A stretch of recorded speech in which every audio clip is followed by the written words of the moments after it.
Digital भानगड. आमदार साहेब अजूनही सिंगलच? हा प्रश्न सध्या महाराष्ट्राच्या कानाकोपऱ्यात चहाच्या टपरीपासून ते विधानसभेच्या गॅलरीपर्यंत चर्चेला जातोय. अहो, ज्या माणसाने आपल्या डरकाळीनं मोठमोठ्या प्रस्थापितांना घाम फोडला, जो माणूस कडक इस्त्रीचा शर्ट आणि रॉयल रुबाबात हेलिकॉप्टर मधून एंट्री घेतो, तो माणूस लग्नाच्या बोहल्यावर चढायला नक्की घाबरतोय की वेळ मारून नेतोय? सोशल मीडियावर तर चर्चांना उधाण आलंय. कोणी म्हणतंय पडळकरांनी भीष्म प्रतिज्ञा केली आहे, तर कोणी म्हणतंय आमदारकीच्या नादात लग्नाची फाईलच कुठेतरी गहाळ झाली आहे. लोकांच्या मनात अनेक प्रश्न आहेत. नवरी मुलगी बघणं सुरू आहे का? साताऱ्याची येणार की सांगलीची? की मग साहेबांनी राजकारणाशीच लग्न लावलंय? पडळकरांच्या गाण्यांना मिलियन्स मध्ये व्ह्यू मिळतात, पण त्यांच्या लग्नाच्या गाठीचं काय? अखेर या सगळ्या प्रश्नांच्या वावटळीत स्वतः गोपीचंद पडळकर मैदानात उतरले. त्यांनी एका मुलाखतीत असा काही गुगली टाकलाय की ज्यामुळं चाहत्यांची उत्सुकता आता 7व्या आसमानावर पोहोचली. त्यांनी लग्नाबद्दल केलेला खुलासा हा एखाद्या सस्पेन्स चित्रपटाच्या टीजर सारखा आहे. चला तर मग पडळकरांच्या या सिंगल असण्यामागचं खरं गुपित आणि त्यांचा मजेशीर अंदाज नेमका काय आहे ते जाणून घेऊया आजच्या या व्हिडिओच्या माध्यमातून. नमस्कार मंडळी, तुम्ही पाहताय डिजिटल भानगड. महाराष्ट्राच्या राजकारणात सध्या अशा काही मोजक्या व्यक्ती आहेत ज्यांच्या एका वक्तव्यानं संपूर्ण राजकीय वातावरण तापतं. त्यातलं एक अग्रगण्य नाव म्हणजे आमदार गोपीचंद पडळकर. कधी आपल्या आक्रमक भाषणामुळं, कधी प्रस्थापितांवरील बोचऱ्या टीकेमुळं, तर कधी धनगर समाजाच्या आरक्षणासाठी पुकारलेल्या एल्गारामुळं पडळकर सतत चर्चेत असतात. मात्र या सगळ्या राजकीय गदारोळात पडळकरांच्या वैयक्तिक आयुष्याबद्दल, विशेषतः त्यांच्या लग्नाबद्दल सोशल मीडियावर नेहमीच चर्चांचा पूर येतो. पडळकरांनी अजून लग्न का केलं नाही? हा प्रश्न त्यांच्या समर्थकांपासून विरोधकांपर्यंत सर्वांनाच सतावत असतो. नुकत्याच एका मुलाखतीत त्यांनी स्वतःच या रहस्याचा उलगडा केला असून त्यांच्या लग्नाबाबतच्या भूमिकेमुळे पुन्हा एकदा तर्कवितर्कांना उधाण आलंय. पडळकरांच्या आयुष्याचा प्रवास हा एखाद्या चित्रपट कथेसारखा आहे. सांगलीतील आटपाडीसारख्या ग्रामीण भागातून आलेला एक सामान्य मेंढपाळाचा मुलगा ते विधानसभेचा आमदार, हा प्रवास थक्क करणार आहे. राजकीय मैदानात उतरल्यापासून त्यांनी कधीही मागं वळून पाहिलं नाही. मात्र वयाची 50शी गाठत असतानाही पडळकर अजून मोकळेच कसे? त्यांनी लग्नाचा विचार का केला नाही? या प्रश्नावर अनेक वावड्या उठवल्या गेल्या.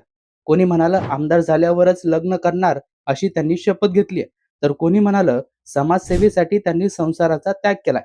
पण पडळकरांनी या सर्व अफवांना पूर्णविराम दिलाय. त्यांनी स्पष्टपणे सांगितलं की लग्न न करण्यामागे त्यांचा कोणताही राजकीय अजेंडा किंवा भीष्म प्रतिज्ञा नाही. अनेक नेत्यांच्या बाबतीत असं ऐकायला मिळतं की अमुक ध्येय साध्य झाल्याशिवाय मी विवाह बंधनात अडकणार नाही. पण पडळकरांच्या बाबतीत असं काहीही नाही. त्यांनी स्वच्छ शब्दात सांगितलंय की लग्न करायचं नाही असं मी कधीच ठरवलं नाही. तशी कोणती शपथही घेतली नाही. विशेष म्हणजे सध्या त्यांच्यासाठी नवरी मुलीचा शोधही सुरू आहे, हे त्यांनी मिश्किलपणे स्पष्ट केलं.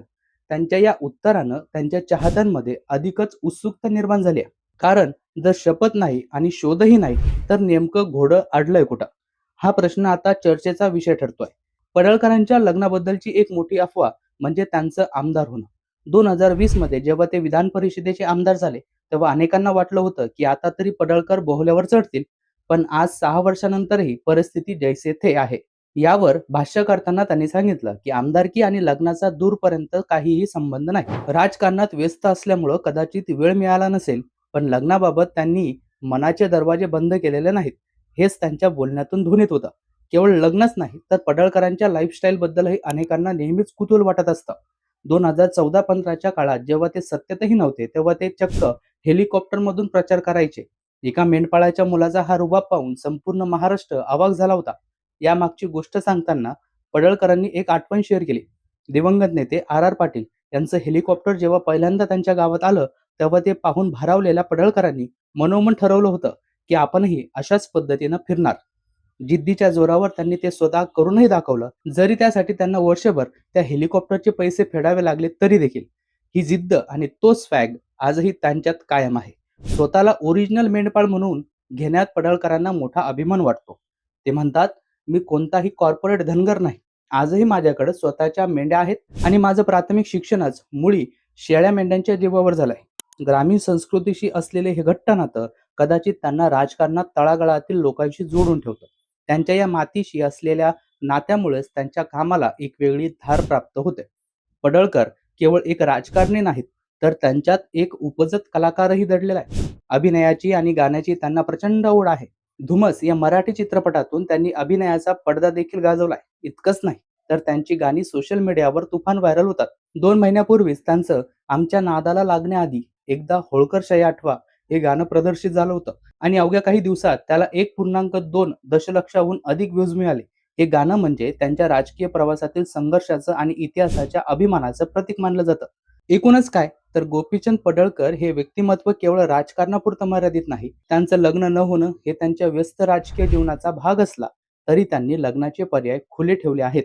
आता नवरी मुलगी कधी मिळणार आणि पडळकरांच्या लग्नाची सनई कधी वाजणार याकडं महाराष्ट्रातील त्यांच्या तमाम समर्थकांचे डोळे लागून राहिलेले आहेत. तोपर्यंत मात्र पडळकर आपल्या आक्रमक शैलीत आणि रॉयल अंदाजात महाराष्ट्राच्या राजकारणात धुरळा उडवतच राहतील यात शंका नाही. तर मंडळी, पडळकरांच्या बोलण्याचा रोख पाहिला तर एक गोष्ट स्पष्ट आहे. त्यांनी लग्नाचा दरवाजा बंद केलेला नाही, फक्त त्यावर अजून वेलकमची पाटी लावलेली नाही. शपथ नाही आणि अजेंडाही नाही असं म्हणत त्यांनी चेंडू पुन्हा एकदा नशिबाच्या कोर्टात टाकलेला आहे. पण जनता तरी कुठं गप्प बसणार? जो नेता मेंढपाळांच्या प्रश्नावर विधानसभेत तुटून पडतो, जो स्वतःला ओरिजिनल म्हणवून घेताना ढोल वाजवतो आणि गाणी गातो, त्याच्या लग्नात किती मोठा राडा आणि गुलालाची उधळण होईल याची कल्पनाच केलेली बरी. पडळकरांनी जरी सांगितलं असलं की नवरीचा शोध सुरू नाही, तरी त्यांच्या लाखो समर्थकांच्या नजरा मात्र आता त्यांच्यासाठी आमदार साहेबांना साजेशी मुलगी शोधायला लागलेल्या असणार यात शंका नाही. राजकारणातला हा धुमस कलाकार संसाराच्या गाण्यात कधी सूर मिसळणार हे पाहणं खरोखरच रंजक ठरणार आहे.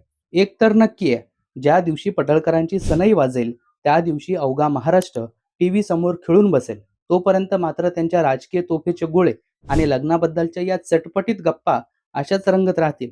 तुम्हाला काय वाटतं? पडळकरांसाठी नवरी मुलगी कशी असावी? तुमच्या प्रतिक्रिया कमेंटमध्ये नक्की सांगा. कारण साहेबांच्या लग्नाची उत्सुकता आता केवळ सांगलीपुरतं मर्यादित राहिलेली नाही, ती महाराष्ट्रभर पसरलेली आहे. बाकी मंडळी, आजचा विषय तुम्हाला कसा वाटला ते कमेंट करून नक्कीच कळवा आणि अशाच माहितीपूर्ण व्हिडिओसाठी आपल्या डिजिटल भानगड या यूट्यूब चॅनलला सबस्क्राईब करायला विसरू नका. डिजिटल भानगड